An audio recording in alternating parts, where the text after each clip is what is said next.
हिंदू धर्म में कई ऐसे ग्रंथ हैं जिनसे व्यक्ति को बहुत सी शिक्षाएं ग्रहण करने को मिलती हैं।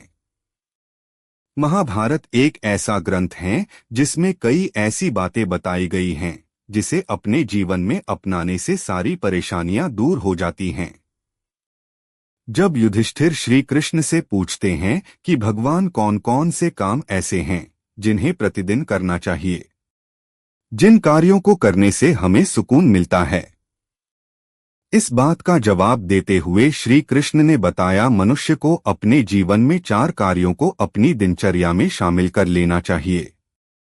तो आइए आज हम भी जानते हैं इन नियमों के बारे में।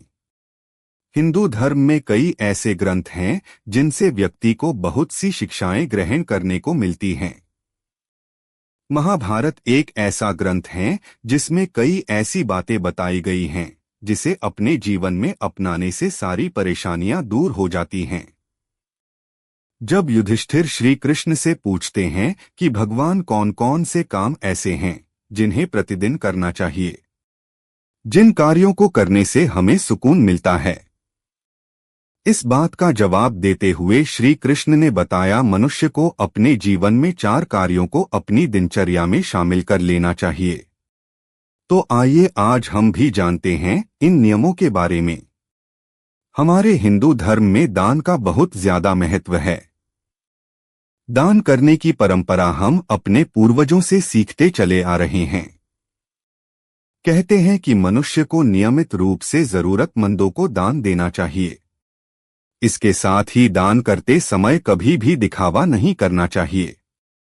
जो व्यक्ति इन सब बातों को ध्यान में रखकर दान करता है, उसके अनजाने में किए गए सारे पाप नष्ट हो जाते हैं। ऐसा कहा जाता है कि अपने मन को सुधारने और बिगाड़ने का जिम्मेदार व्यक्ति खुद ही होता है। मनुष्य का मन चंचल होता है, वह कब किधर भटकता है उसे भी नहीं पता होता है। ऐसे में हमें अपने मन को वश में रखना चाहिए।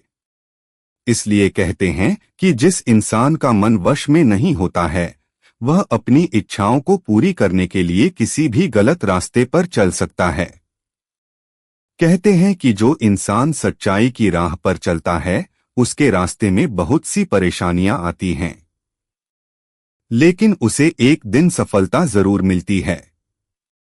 इसलिए जीवन जीने के लिए हमेशा सच्चाई के रास्ते का चुनाव करना चाहिए, चाहे वह रास्ता कितना भी कठिन क्यों न हो। शास्त्रों में कहा गया है कि बिना तपस्या के मनुष्य सफल नहीं बनता है। हमें हर रोज भगवान का ध्यान करना चाहिए, अपनी गलती के लिए क्षमा मांगते हुए अच्छे कार्यों के लिए तपस्या करनी चाहिए।